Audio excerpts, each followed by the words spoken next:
Thank you for joining my session in Healthcare Cybersecurity Perspectives.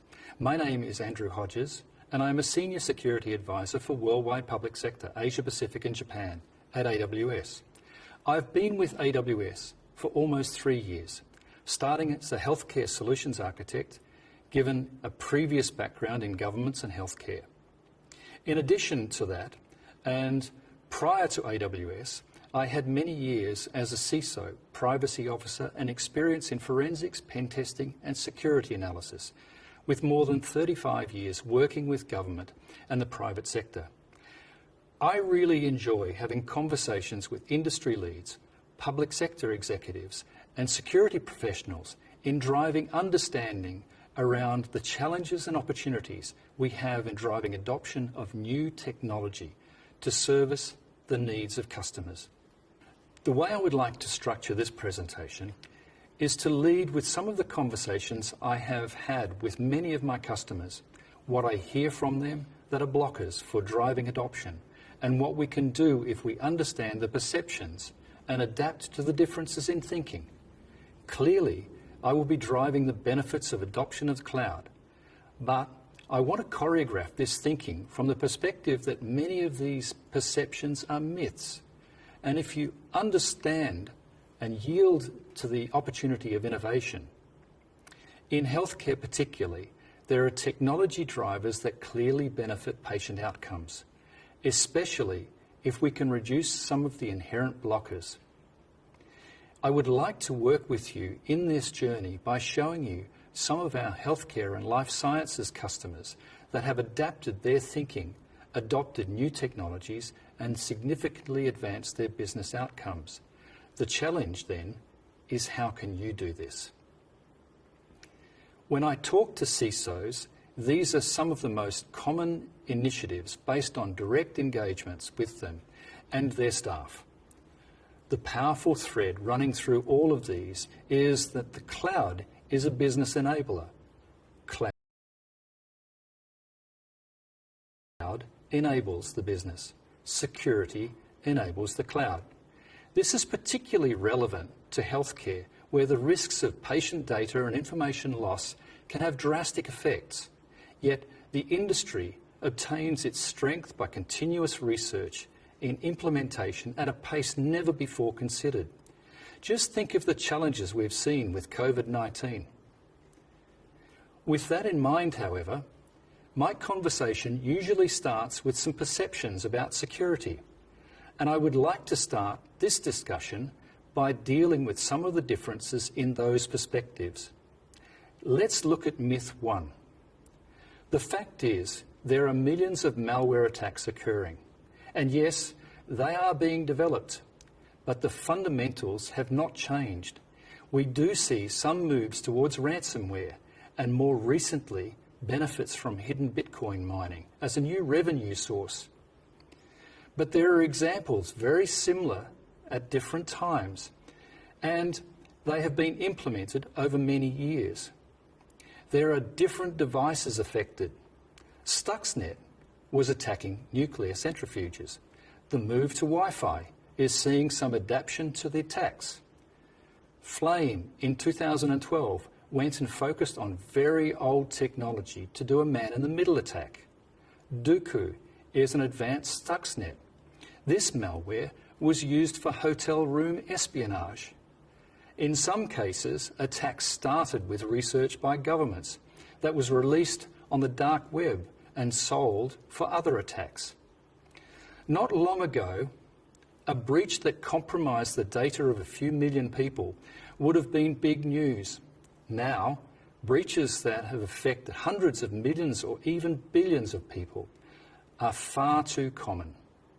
About 3.5 billion people saw their personal data stolen in the top 2 of the 15 biggest breaches of this century alone. Whilst clearly there are a number of attacks and many are still occurring in the main, there is really no new style of attack. If we now consider the motivations of nefarious actors, they have different motivations. Hackers want to be seen to be smarter. Some look for profit.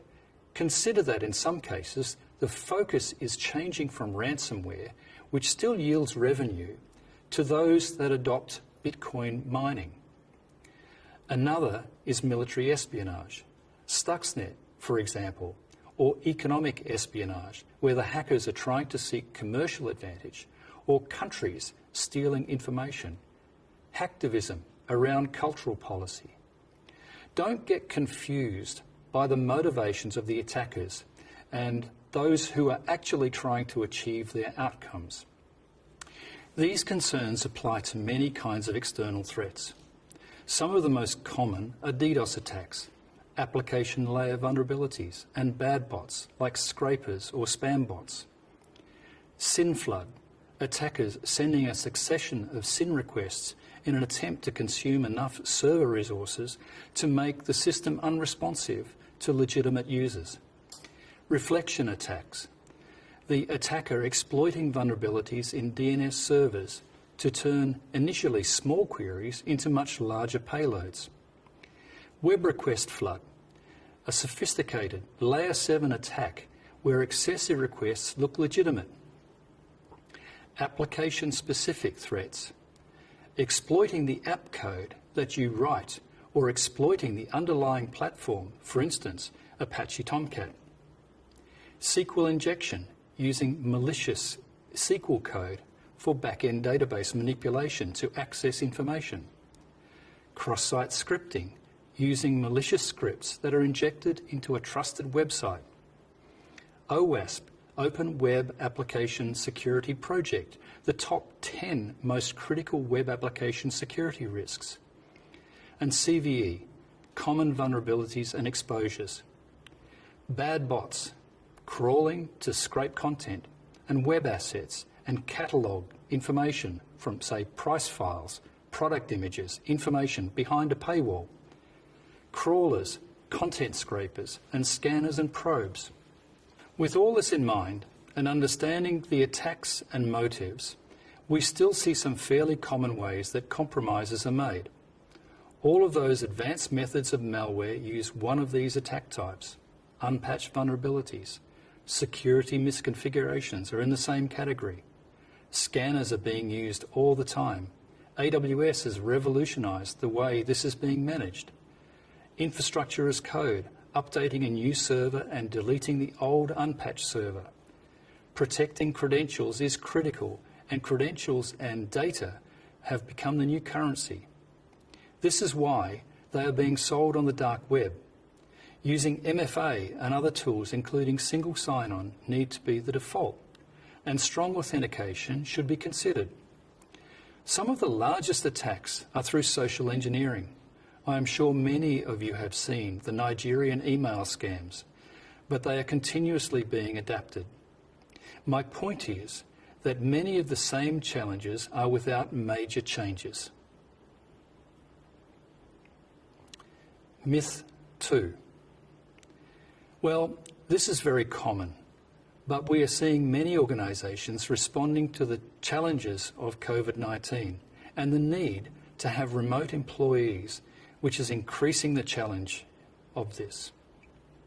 Let's look at the differences that I'm sure many of you have been considering. Firstly, we'll start with an on-premise environment. The scope starts with a physical environment that you create and run. Periodic checks, sometimes manual, are again managed by you. Governance is often manual, using separate tools and teams. Think configuration management, change management, vulnerability management, etc.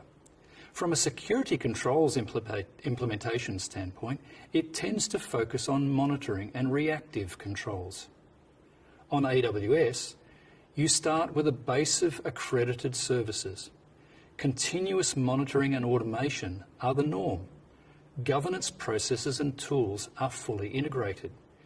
Due to the level of automation, integration, and because of the set of tools provided by AWS, you can really focus on prevention or even auto-healing. From an AWS perspective, we have built infrastructure. It starts with a central control plane, being API-driven.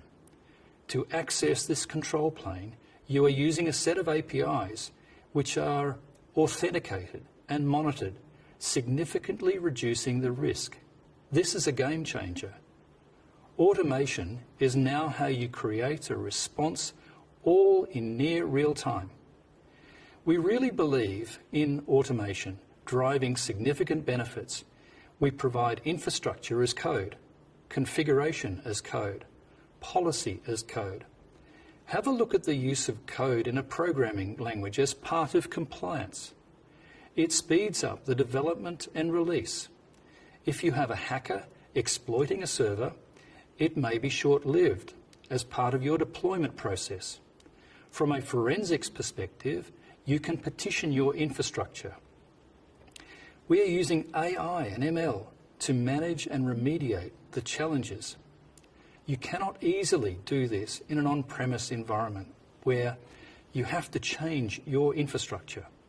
So, thinking back to some of my previous slides and considering the common attacks that occur to the above, ask yourself the question, does physical location mitigate these?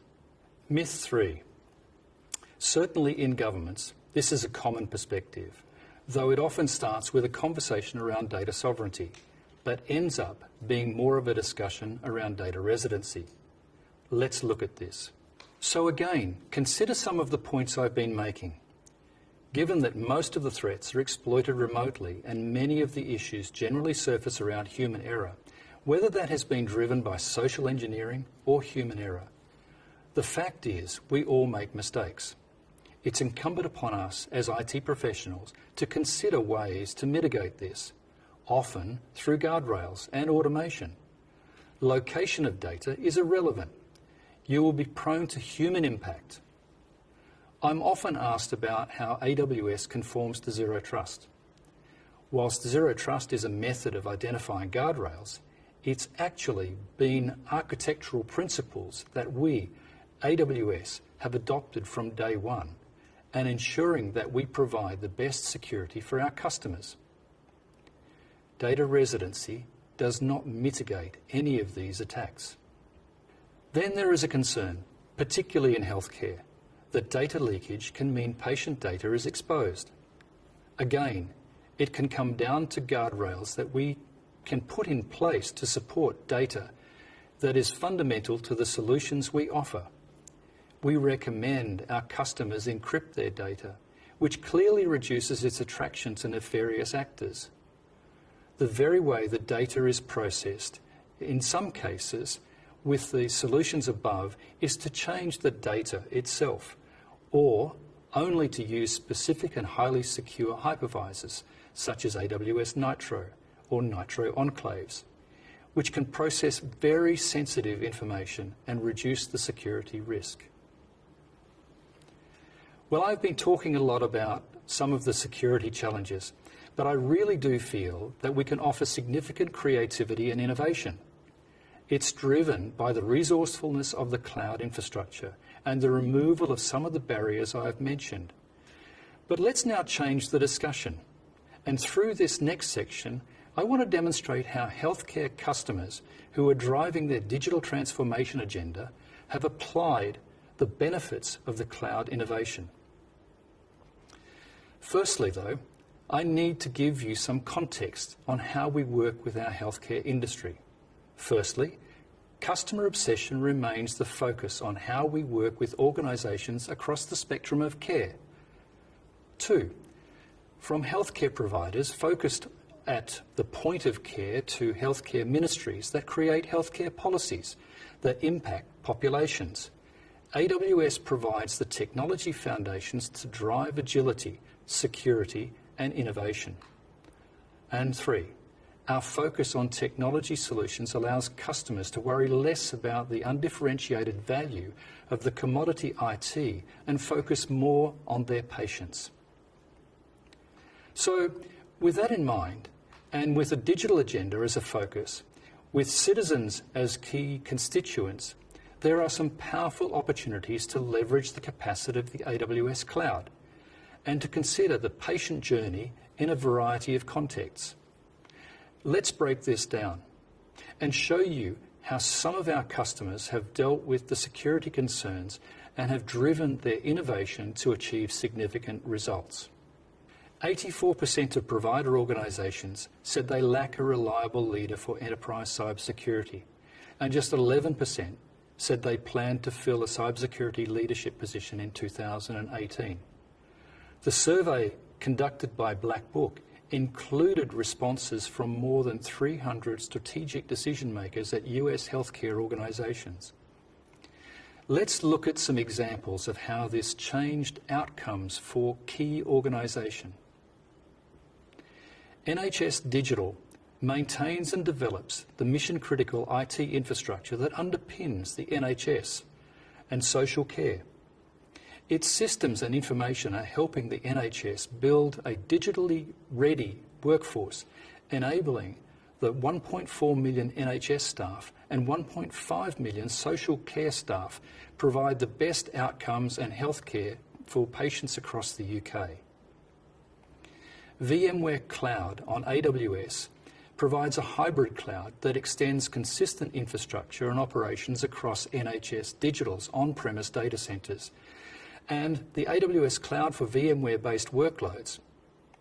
NHS Digital has already started migrating workloads to VMware Cloud on AWS, and representatives of NHS Digital say the process is fast and easy. Applications require no re-architecting. Existing policies and IP addresses are maintained, and IT can manage the cloud resource with existing skill sets. When in the cloud, NHS Digital can take advantage of cost savings and combine innovative native AWS services with its VMware-based workloads. Change healthcare. Interoperability is the ability of different information systems, devices or applications to connect in a coordinated manner within and across organisational boundaries to access, exchange and cooperatively use data amongst stakeholders, with the goal of optimising the health of individuals and populations. Fundamentally patient-focused, the initiative is designed to enhance patients' access to their medical records and support clinical decisions that influence medical outcomes. By eliminating cost-prohibitive barriers that have hampered open interoperability, it will help accelerate healthcare data interoperability and reduce providers' burden by reducing time and effort needed to track down patients' medical records from various silos across healthcare delivery systems. Whether it is precision medicine analysis, or MRIs, or X-rays, or just simply improving the patient experience with speech services, AI and ML is driving many innovations, but again, often easier in AWS due to the rich set of services and the rapid ability to implement. The first example is Beth Israel Deaconess Medical Centre, or BIDMC. It started with a BIDMC research project that used machine learning to optimise the schedules of its 41 operating rooms and align those schedules to improve patient flow in the inpatient setting. Another project has leveraged machine learning to improve operational flow within operating rooms. Now, incoming pre-surgical document packages will be scanned as images and processed with TensorFlow on Amazon SageMaker, hosted in BIDMC's secure AWS cloud. This machine learning-driven process automatically recognises and inserts consent forms into corresponding electronic health records, EHR, saving hospital staff many hours of manual work. BIDMC built a model that scans EHRs to look for key elements like a completed consent form. If a consent form isn't found, a signal appears on the EHR and nurses follow up with those patients. Other projects are aimed at proactively reaching out to patients likely to miss their appointments to improve patient experiences and their outcomes. Additionally, future projects include assessing the overall level of risk in intensive care units and predicting when the hospital will experience an unexpectedly high volume of incoming patients. For example, BIDMC's emergency department, ED, typically sees a surge in patient visits during the middle of the week, which can strain hospital resources. Butterfly Network created one of the first handheld whole-body ultrasound systems.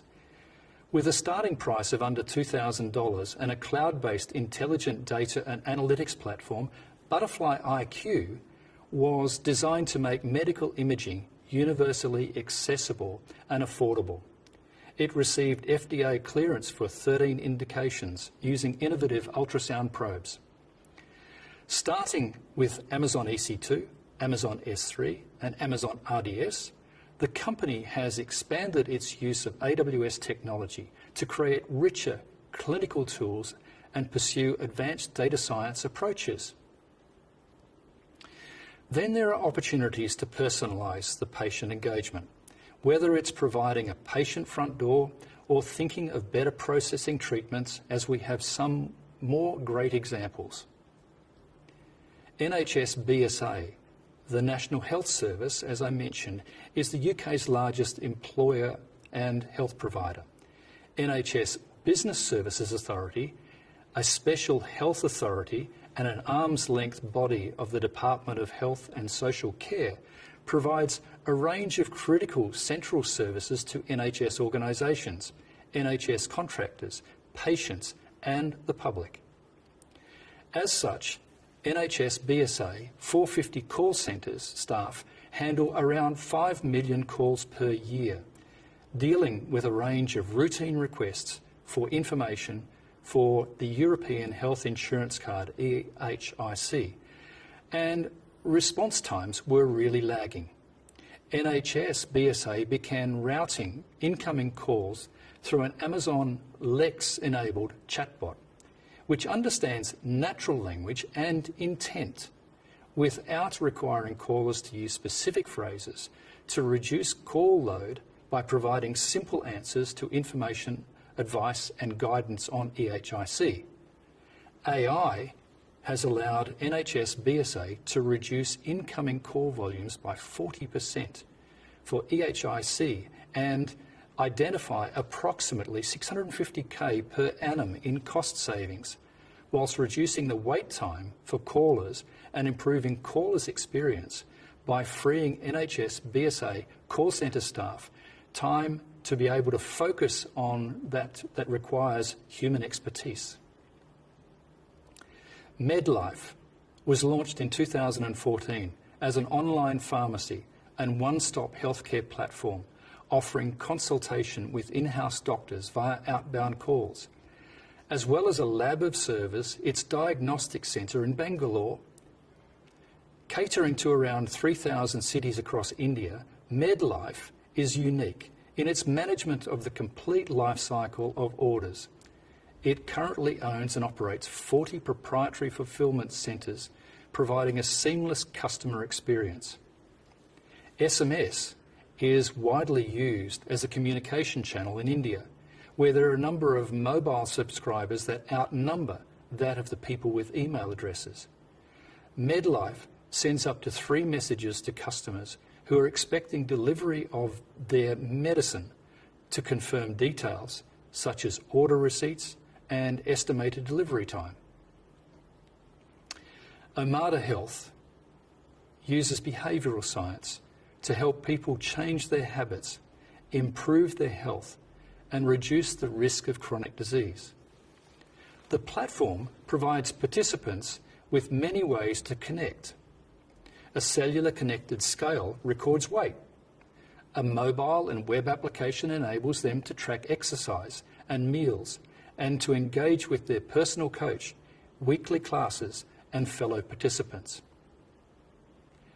AWS has a commitment to create enterprise-level solutions for healthcare customers that can help you to transform your operations at each point in the value chain. We look forward to being your trusted partner, to help accelerate transformation, to unlock insights, to enable data-driven, digitally enhanced healthcare. And we have managed to show you, just as a small set of examples that will help to relate to the digital transformation journey. The challenge is, how do we easily overcome the perceptions of security?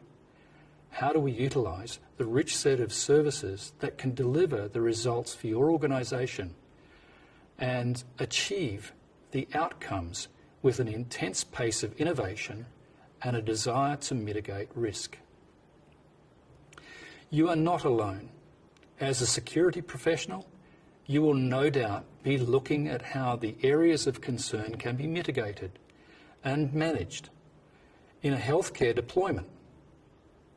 Part of the large palette of services that we offer that is driving the innovation of the healthcare customers we have, there is a rich set of guardrails and services that allow you to manage your security and the best practices and services aimed at ensuring you have a higher level of security not normally possible in your own on-premise environment. These are driven by our alignment with the AWS security services through the 5 epics of security well-architected framework, or our best practices through years of understanding customer adoption and sharing the services that support the deployment. The order of epics tells a story. You joined the summit to learn, and you can keep learning beyond the summit with resources from AWS training and certification for security. According to Global Knowledge, IT decision makers report having the most difficult time finding qualified cybersecurity talent. So training has never been more important. We offer more than 25 digital and classroom courses for you and your teams around security, identity, and compliance. You can also showcase your expertise by pursuing the AWS Certified Security Specialty Certification. The AWS Cloud is not just another managed service provider. It is built from the ground up to be fundamentally different from a traditional on-premise environment or a managed service provider just offering the equivalent of the cloud. There are significant benefits of scale, the innovation and the provision of greater compliance, design and pricing policies that make it far more beneficial. Lastly, there are significant benefits in the development of a secure environment that challenges the hacker community and your own staff making mistakes by applying some of the well-architected principles and at the same time achieving your healthcare outcomes. Thank you very much for your time, and please complete the survey so that we can continue to improve our AWS Summit programs in the future.